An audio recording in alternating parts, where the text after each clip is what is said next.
I discovered my $30,000 golden retriever was getting the heat I was denied on a freezing winter night. What happened next would change everything between my son, his wife, and me forever. I keep replaying this in my head, how it could happen to literally anyone, anywhere. Tell me in the comments. Where are you from? I cherish hearing from every audience, and if you want more stories like this, don't miss subscribing. Alright, let's get back to what happened. The cold wave had hit our town hard, and the temperature had dropped to a bitter 20 degrees Fahrenheit.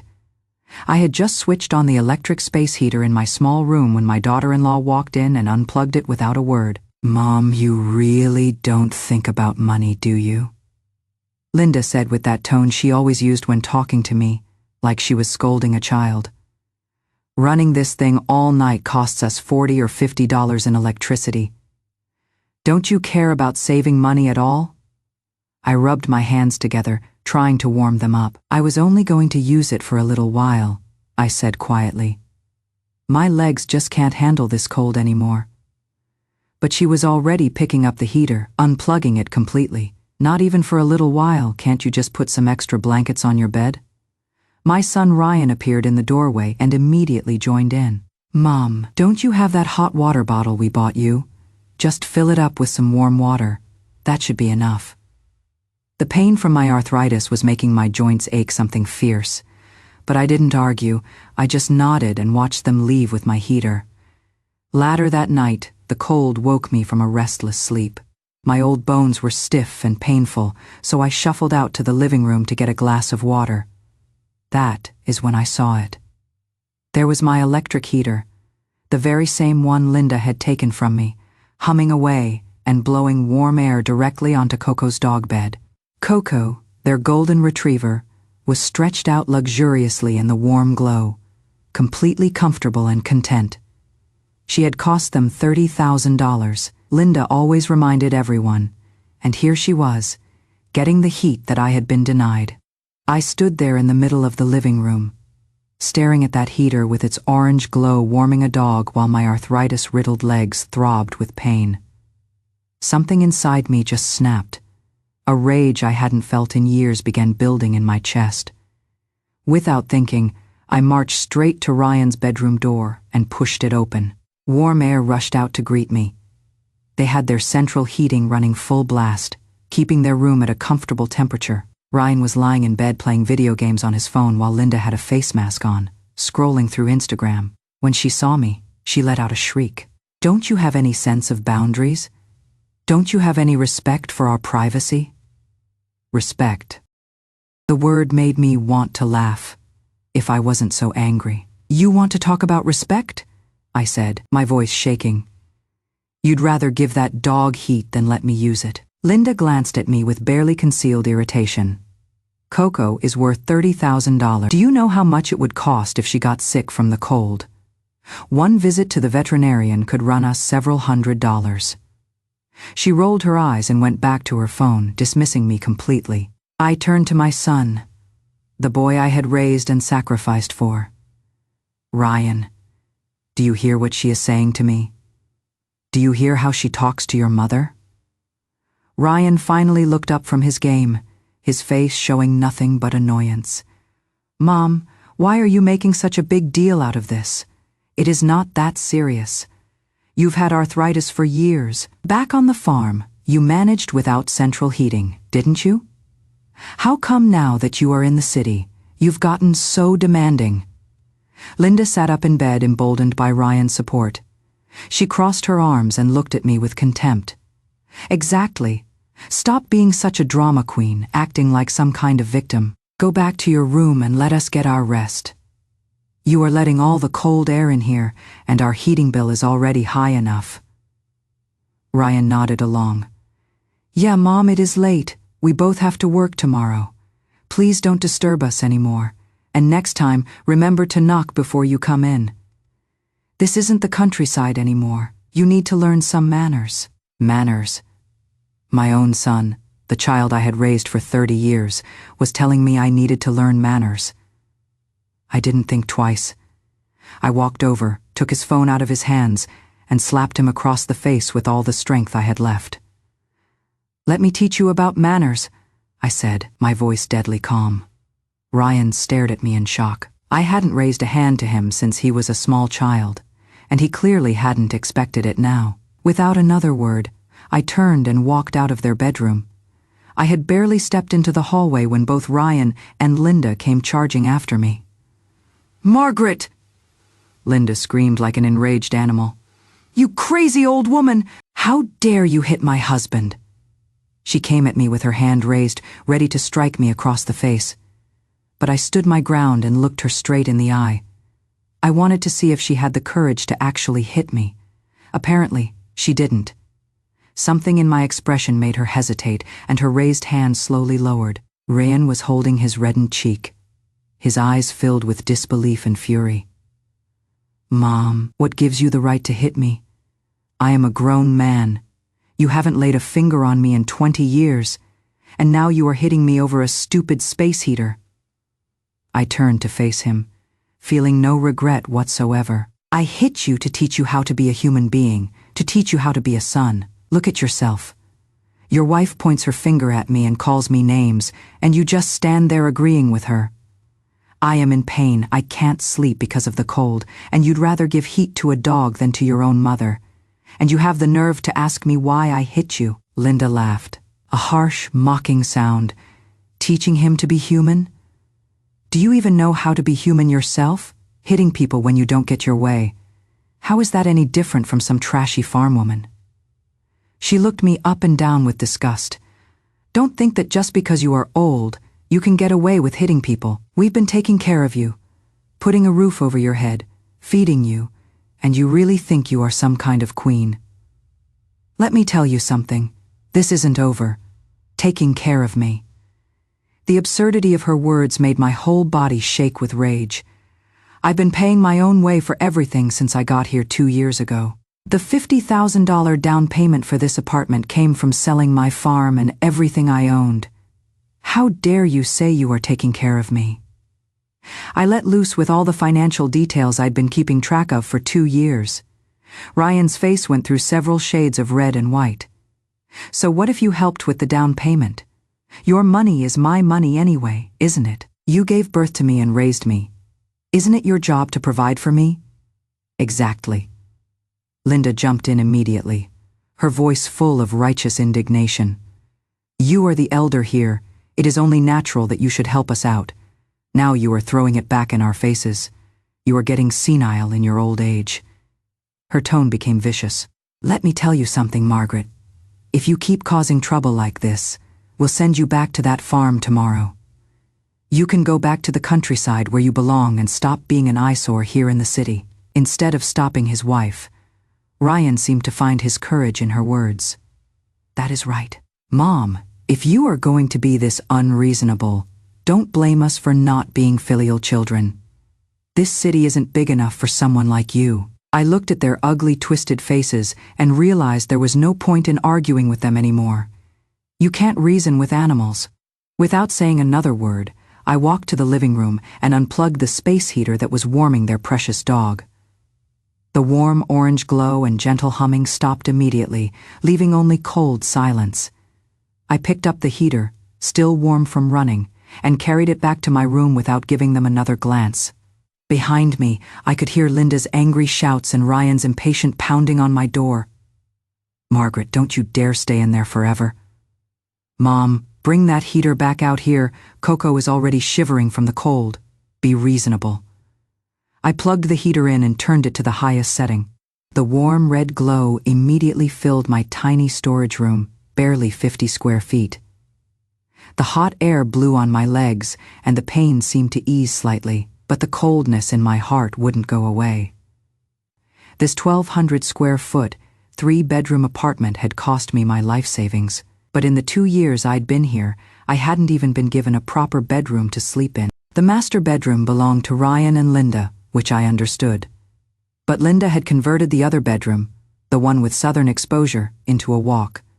In closet filled with expensive clothes and handbags, whose brand names I couldn't even pronounce, and me, I was stuck in this north-facing storage room that never got any sunlight in winter, sleeping on a hard board that served as a bed. I had mentioned several times that I wanted to go back to my farm, where I had old friends and familiar surroundings. But Ryan always stopped me. Mom, Linda works such long hours and I am exhausted from my job. We need someone here to take care of things. In their eyes, I was nothing more than a free housekeeper because I felt sorry for my son having to work so hard in the city. I gave in again and again, staying to help them. I never imagined that pouring my heart out for them would result in being treated worse than a dog. The more I thought about it, the more miserable I felt. Tears began flowing down my cheeks, despite my efforts to stay strong. I took out my phone, thinking I would block both of them from my contacts, so I wouldn't have to see their messages. But when I opened the app, I saw something in our family group chat that made my blood run cold. Nancy, Linda's mother and my in-law, had just posted a photo on her social media. She was wearing a brand new, obviously expensive black down coat, taking a selfie in front of Nordstrom department store. She was grinning with satisfaction, and the coat gleamed under the store lights.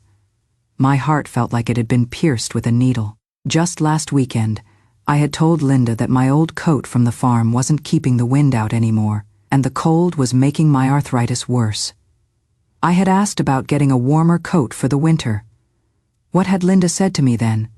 She had rolled her eyes with exasperation. Mom, at your age, why do you care about things like that?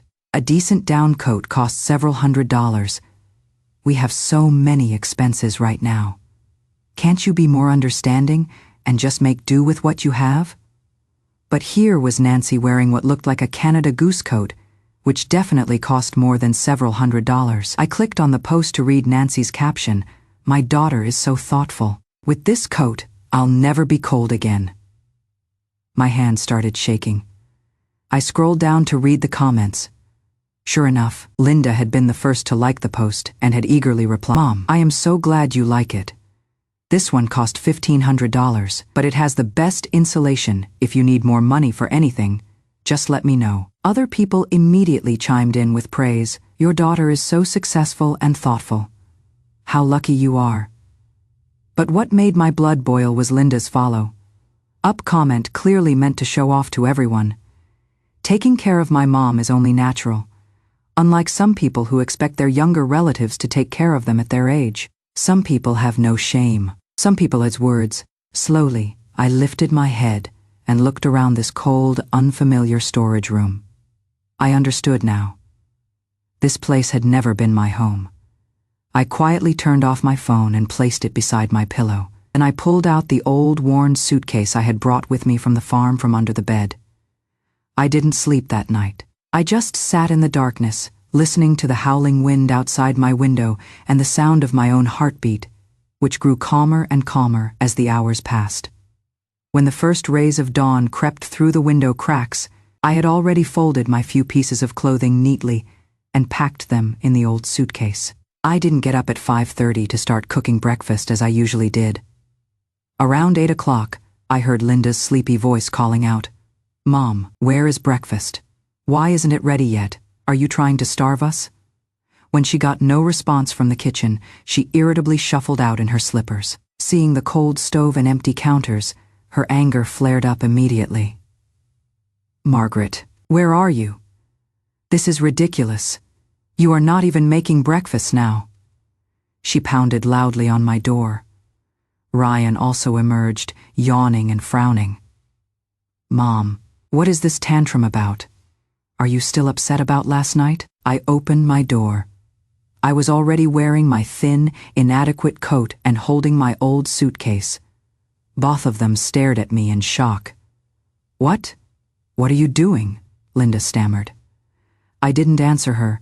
I walked straight to the front door and began putting on my shoes. Ryan rushed over and grabbed my arm firmly. "Mom, I am talking to you. What are you trying to do?"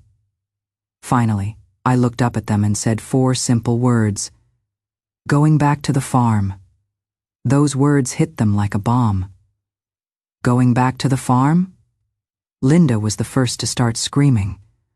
"If you leave, who is going to take care of us? Who is going to cook and clean?" She crossed her arms and laughed mockingly. Margaret, I suggest you think carefully about this. You are just an old farm woman. Without us, without this city, how would you even survive? Are you going back to take care of cows?" Ryan's expression also darkened, and his voice took on a commanding tone. "Mom, stop being ridiculous. Put your things down and go make breakfast. We have to get to work, and we don't have time for your drama." Ryan thought I was just having another tantrum to scare them, like I had done before, and that I would eventually give in as I always did. I didn't say another word to him. I quietly finished putting on my shoes and stood up. Seeing that I really intended to leave, Ryan panicked and rushed to block the door. "Fine, Margaret. If you walk out that door today, don't ever come back. When you are old and sick and lying in bed unable to move, don't expect me to bring you so much as a glass of water or a grain of rice."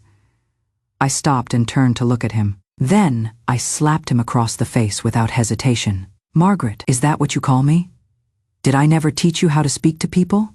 And give me back my bank card." Ryan was completely stunned by the slap. He held his cheek and stared at me with wide eyes. Linda was also shocked. She hadn't expected me to hit him again when I was supposedly leaving. You are still hitting people," she screamed, pointing at me. I ignored her and stared directly at Ryan, repeating my demand.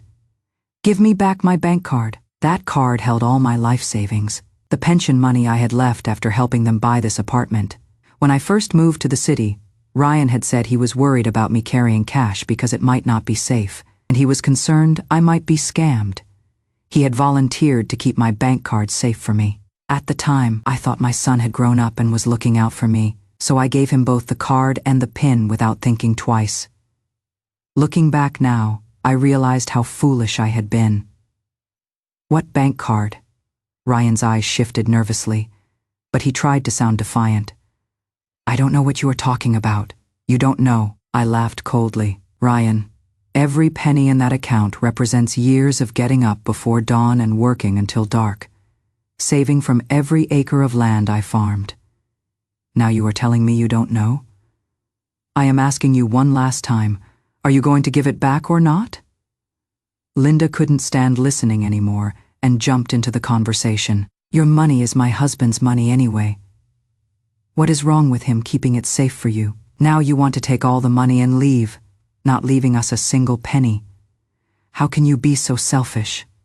Mean selfish." I looked at her as if I'd heard the most ridiculous joke. "I used my retirement savings to help you buy this house, and now you are calling me selfish.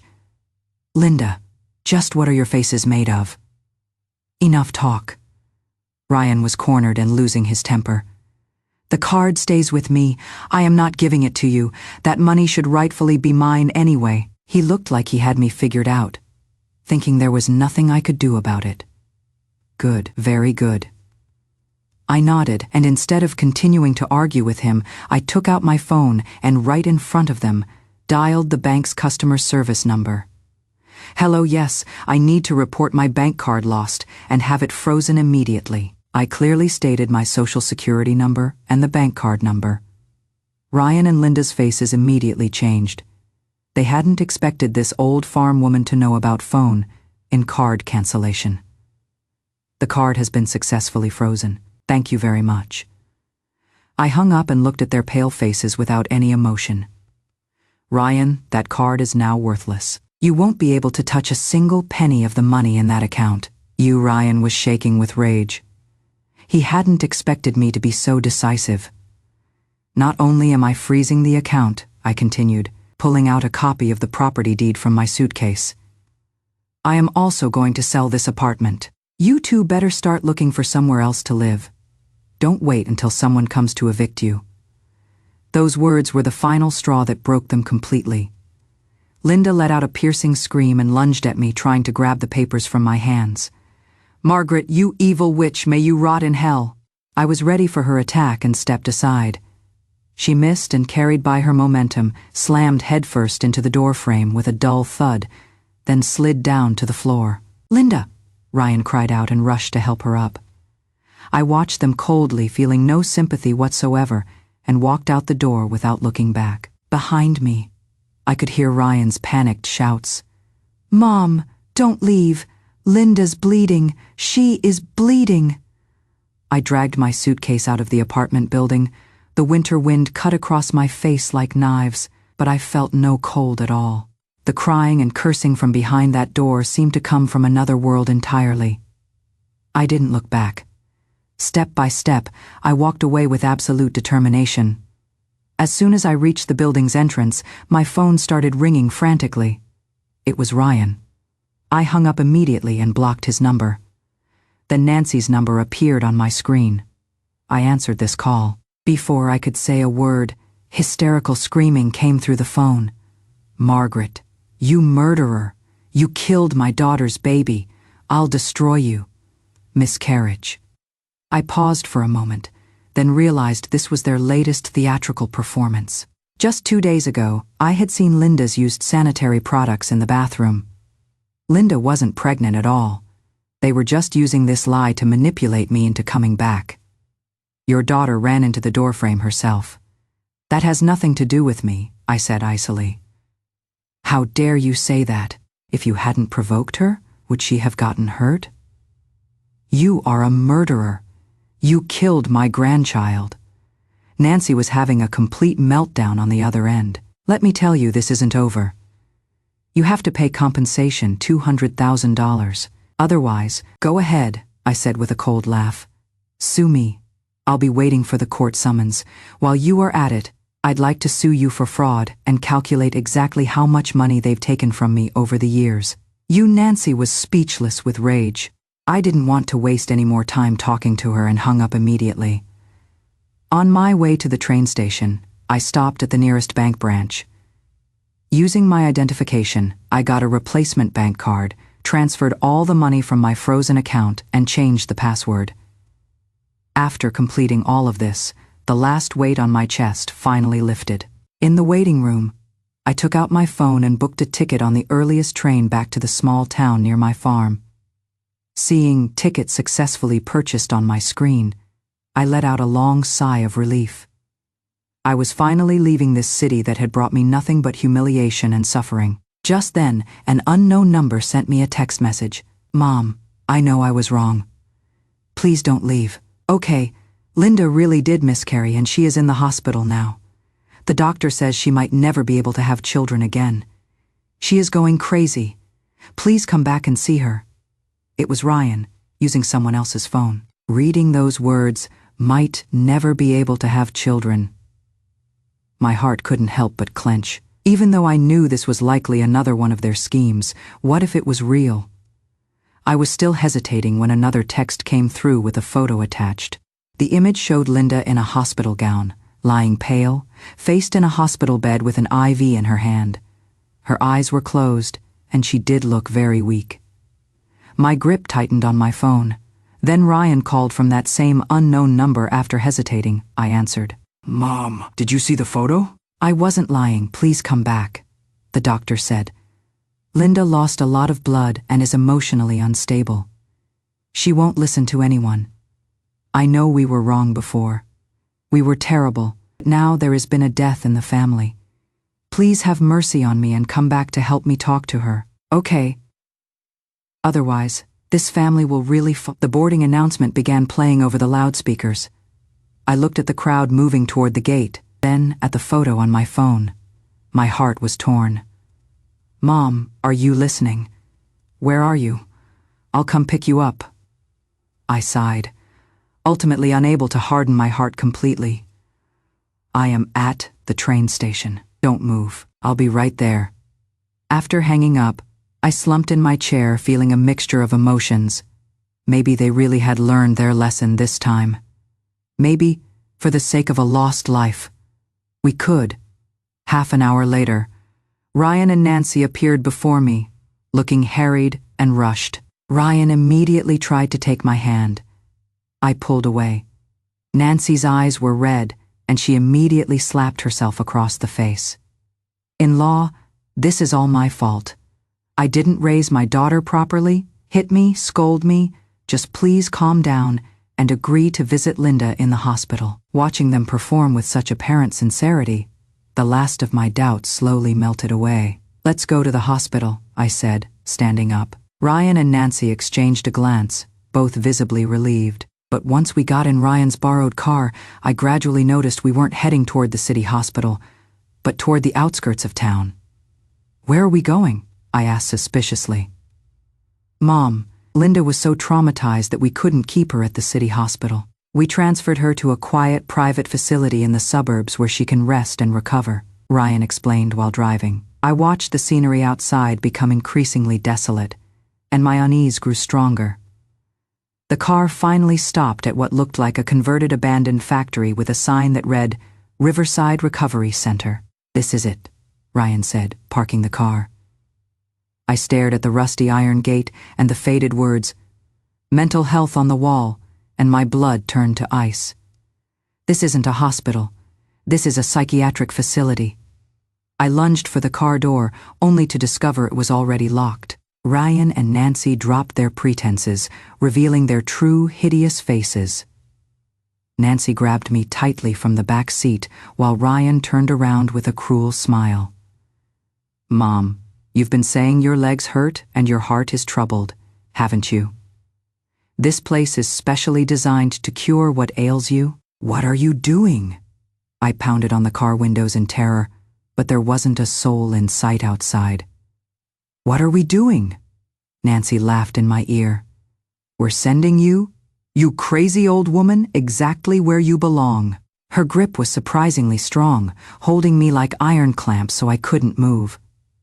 Ryan got out of the car and spoke briefly with two large men in white coats who had emerged from the facility, handing them a thick envelope. The men nodded and walked straight toward the car. I finally understood completely. They weren't taking me to see Linda in a hospital. They were committing me to a psychiatric facility. As long as I was declared mentally ill, all my property, including the apartment, would naturally fall under the guardianship of my only son to manage and dispose of. What a vicious plan. "Ryan, you animal, I am your mother." Ryan opened the car door, his face showing no emotion. "It is because you are my mother that I am sending you for treatment. Look what you've become, always losing your temper, hitting people. If that is not mental illness, what is? Mom, just stay here and get well. When you are cured, I'll come get you." He spoke with such righteousness, every word like a poisoned ice pick stabbing into my heart. The two large men dragged me from the car, one on each side. I struggled desperately, kicking with my feet and trying to bite them, but it was useless. My old suitcase fell to the ground, its contents scattering everywhere. The copy of the property deed was particularly visible in the dirt. Ryan bent down to pick it up, not even glancing at me before getting back in the car with Nancy. The car sped away, raising a cloud of dust. He was dragged through that cold iron gate by the two men. Inside was a dilapidated courtyard filled with a strange mixture of disinfectant and mold. Several people in matching hospital gowns wandered around the yard with vacant stares. When they saw me being dragged in, they just looked blankly for a moment before continuing their repetitive movements. This place was hell on earth. I was taken to a small room where a tall, thin man who called himself the attending physician conducted an evaluation. "What is your name?" "Margaret Williams." "Why are you here?" "I am not sick. My son and his mother-in-law tricked me into coming here. They want to steal my house." I tried desperately to explain. The doctor exchanged a glance with the nearby nurse, their eyes full of knowing confirmation. He quickly wrote something in a medical chart: paranoid delusions, emotional violent tendencies. "I don't have violent tendencies. I am not sick," I protested desperately. "Miss Williams, please calm down," the doctor said, adjusting his glasses. "Your family brought you here for your own good. We'll use the most professional methods to help you." He nodded to the nurse, who approached with a syringe. "What are you doing?" "Stay away from me." I cowered against the wall in terror. The two large men came forward again, holding my arms and legs firmly. The cold needle pierced my skin, and some unknown liquid was injected into my body. My consciousness began to blur, my eyelids grew heavier, and my strength to struggle gradually disappeared. Before I completely lost consciousness, The last thing I saw was the doctor's cold face and the nurse's contemptuous sneer. When I woke up again, I found myself lying in a narrow room with only a bed and a table. I was wearing the same blue and white striped hospital gown as the people I'd seen in the courtyard. The door was locked from the outside. I rushed to the door, pounding and shouting, but the only response was the hollow echo from the empty hallway. I slid down the door in despair, hugging my knees as silent tears flowed down my cheeks. I thought about my poor deceased husband, how heartbroken he would be to know that his own son had committed me to such a place. I thought about my farm that I hadn't been able to return to. I couldn't die here. I had to get out.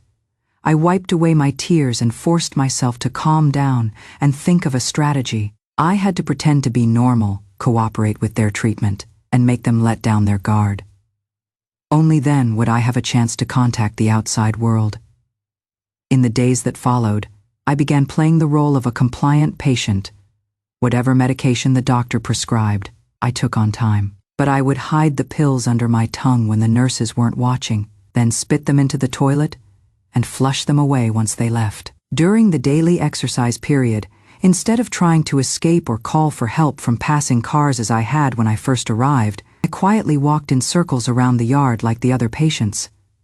My cooperation pleased the doctors and nurses, and they gradually relaxed their surveillance of me. I used this opportunity to observe and gather information, only to discover that this wasn't a legitimate recovery center at all. It was more like a private, illegal detention facility. The staff here, except for the so-called doctor, were mostly local thugs who worked for money.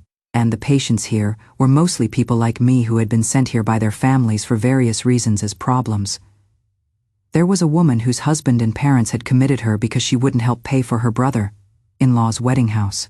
There was a young woman who had been labeled mentally ill after discovering her husband's affair.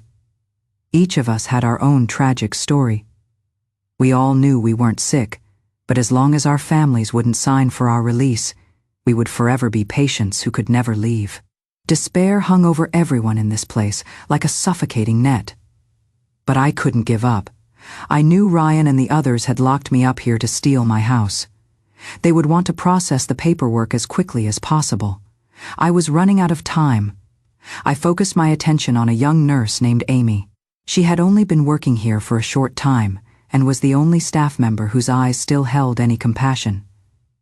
Every time she brought me meals, she would secretly give me an extra piece of bread. Once, when I was put in solitary confinement for non-compliance and denied food, she snuck me 2 sandwiches through the door crack in the middle of the night. I decided she was my best chance for a breakthrough. I slipped her a gold ring that I had been hiding on my person. It was a memento from my late husband. "Amy, please, I am begging you, help me make one phone call," I whispered, pressing the ring into her hand. Amy was terrified, her face going white as she tried to give the ring back to me. "Margaret, I can't. If they find out, they'll kill me. Amy, I am begging you. I am not mentally ill. My son set me up. They want to steal my house." I grabbed her hand, forcing the ring into her palm. "If you help me make this call and tell my friend where I am, I'll give you $100,000 once I get out." "No, 200,000. Amy looked at the gold ring in her hand, then at my bloodshot eyes. I could see her resolve wavering. After spending a month in this place, she had seen too much filth and darkness. I'll try." She finally pocketed the ring. "What is the phone number?" I quickly recited my best friend Betty's cell phone number. The next 2 days were agonizing. I didn't know if Amy had actually made the call for me. Every day, I alternated between hope and despair. On the 3rd afternoon, just when I was at my most hopeless, the iron gate of the facility was suddenly kicked open. Dozens of farm workers carrying clubs and shovels, led by my dear friend, Betty, poured in like a flood. "Margaret, we're here to rescue you." Betty spotted me immediately in the crowd. With tears in her eyes, she screamed and charged toward me. The thugs working at the facility had never seen anything like this and fled in terror. The so-called doctor tried to run but was kicked down and pinned by 2 strong farm workers. Watching this chaotic but thrilling scene, my legs gave out and I collapsed to the ground, sobbing uncontrollably. I was finally saved. Betty and several old friends rushed over and held me tight, all of us crying together. "Margaret, you've suffered so much. If we'd been even a day later, who knows what they might have done to you?" I leaned into their warm embrace, feeling the freedom I'd thought I'd lost forever. All the grievance and fear I'd accumulated over these months poured out in that moment. It turned out Amy had snuck out that very night and called Betty from a payphone. When Betty heard I'd been committed to a psychiatric facility, she exploded with rage. She immediately rallied people from our rural community. The Williams family was large in our area, with many relatives and extended family. Plus, I had a good reputation in the community from years of helping others. When everyone heard that I'd been committed to an illegal psychiatric facility by my unfilial son and daughter-in-law, the entire community was outraged. The community council immediately organized dozens of able-bodied men and women from the area. They chartered 2 buses and rode through the night to rescue me. The police arrived shortly after. The illegal recovery center was shut down immediately, and the corrupt doctor and all staff members were taken away for investigation. I returned to the city with my old friends, and the first thing I did was go to my apartment. When I knocked on the door, Ryan and Linda saw me suddenly appear with a large group of people behind me, both their faces instantly drained of all color. "How did you get out?" Ryan stammered, pointing at me with a trembling hand. Linda was so frightened she collapsed to the floor, unable to speak. How did I get out? I walked toward them step by step, each footfall seeming to land on their hearts. "I should thank you both for finding me such a peaceful place to rest." Behind me, my old friends and community members glared at them with fury, surrounding them completely. "You heartless animals! How could you do this to your own mother? Are your hearts made of stone? Beat them to death. Beat these ungrateful wolves." The crowd was in an uproar. Ryan and Linda huddled together in terror. Don't hit me. It is not my fault. It was all her. It was all Linda's poisonous idea. To save himself, Ryan didn't hesitate to throw Linda under the bus. "Ryan, you bastard!" Linda couldn't believe what she was hearing and attacked him like a madwoman. "You were the one who said it." I watched this disgusting spectacle coldly without intervening. I wanted everyone to see these 2 people for what they really were. I took out my phone and in front of everyone, dialed 911. "Hello, police. I need to report a crime. There are 2 fugitive criminal suspects here involved in illegal imprisonment and property theft. The address is Riverside Apartments, Unit 1502. Ryan and Linda's fighting immediately stopped. They looked at me in despair, their eyes filled with terror. The police arrived quickly and put cold handcuffs on both of them. After they were arrested, the matter was far from over. I gave all my evidence, including recordings, social media screenshots, bank records, and testimony from Amy and other victims, to the media and my lawyer. On the day of the trial, the courthouse was packed inside and out, faced with ironclad evidence. Ryan and Linda had no way to deny their crimes. Linda completely broke down in court. She alternately sobbed and repented, then became hysterical, cursing me for ruining her life. Ryan, meanwhile, kept his head down throughout the proceedings like a defeated rooster, having lost all his former arrogance. Finally, the court handed down its verdict. Ryan was sentenced to 8 years in prison for illegal imprisonment and abandonment, with multiple charges. Linda received 7 years for illegal imprisonment, and Theft Nancy, as an accomplice, was sentenced to 3 years. When the judge announced the sentences, Linda rolled her eyes back and fainted. Ryan's legs gave out and he collapsed in the defendant's chair. A wet stain appeared around his groin area, accompanied by a foul smell. He had actually wet himself in court. I sat in the gallery throughout the proceedings, expressionless. I didn't watch them being dragged out by the bailiffs in their final humiliation. I simply stood up and, surrounded by my old friends, walked out of the courthouse. The sunlight outside was so bright it brought tears to my eyes. But this time, they weren't tears of grievance and pain. They were tears of rebirth. I sold that apartment full of terrible memories. With the money, I bought a beautiful little house near my old farm and used the remainder to establish a foundation. It was specifically designed to help elderly people like me who had been harmed by their own children. Every day I tended my garden, grew flowers, played cards with old friends, and read books. Only occasionally would I see news about them in the media. I heard that Linda had multiple episodes of self-harm in prison due to mental instability and was transferred to the prison hospital. I heard that Ryan, being weak-willed, was severely bullied in prison and lived a life worse than death. I heard that Nancy, after her release, became homeless and had to survive by collecting scrap metal on the streets. But none of this concerned me anymore. I sat in the rocking chair in my little garden, sipping tea and watching the flowers bloom and fade, the clouds gather and disperse. I knew that my real life was just beginning. That is our story for today. We hope you enjoyed this incredible tale. Share your thoughts in the comments below. We'd love to hear from you. Subscribe for more captivating stories like this. And don't forget to like and share this video. Thank you for being here with us. See you next time.